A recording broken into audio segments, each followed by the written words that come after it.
Hello friends, આપણે હમણાં અથાણું બનાવવા માટે ગેસ પર ધીમા તાપે કઢાઈ મૂકી છે.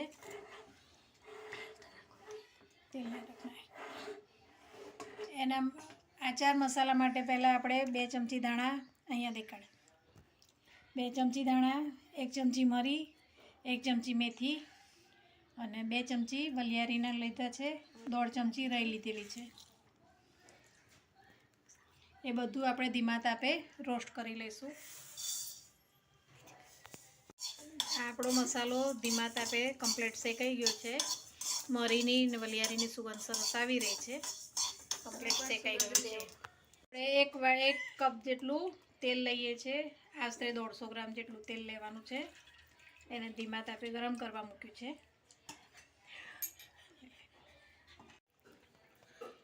ધાણા પાવડર 2 ચમચી લીધું છે. 1 ચમચી આચાર મસાલો લીધેલો છે.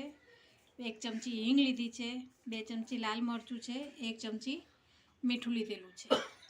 આ 100 ગ્રામ આમળા ને 100 ગ્રામ આદું છે. એ મેં મિક્સરમાં ક્રશ કરી લીધું છે. તમને જે રીતે ફાવે એ રીતે ક્રશ કરી લેવું. 100 ગ્રામ આમળા મેં છીણીને લીધેલા છે. એ પણ આની અંદર મિક્સ કરું છું.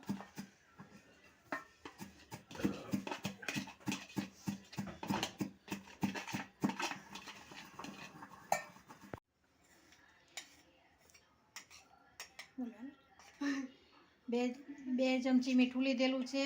1/2 ચમચી હિંગ છે. 2 ચમચી દાણા પાવડર, 1/2 ચમચી હળદર.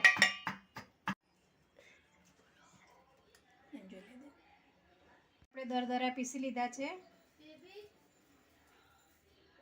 ગરમ રાખીને તેલ આમાં ઉમેરવાનું છે. આ ગરમ તેલ આમાં રેડી દીધું છે. હવે આને ફીટ ઢાંકી દેવાનું, એટલે 5 મિનિટ પછી અથાણું સરસ તૈયાર થઈ જશે.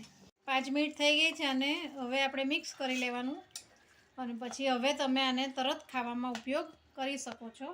અથાણું આપણું રેડી છે.